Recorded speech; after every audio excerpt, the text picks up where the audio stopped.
agreement. Rule number 1. If the subject is singular, add yes to the action verb. Rule number 2. If the subject is plural, do not add yes to the action verb. Rule number 3.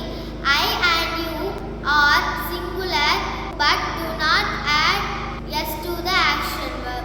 Let us start the activity now.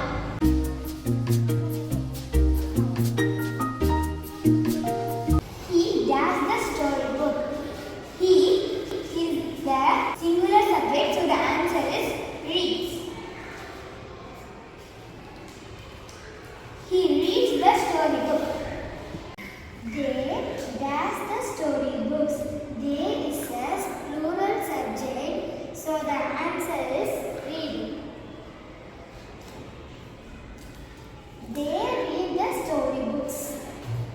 The butterflies dash their wings. The butterflies is the plural subject, so the answer is flutter.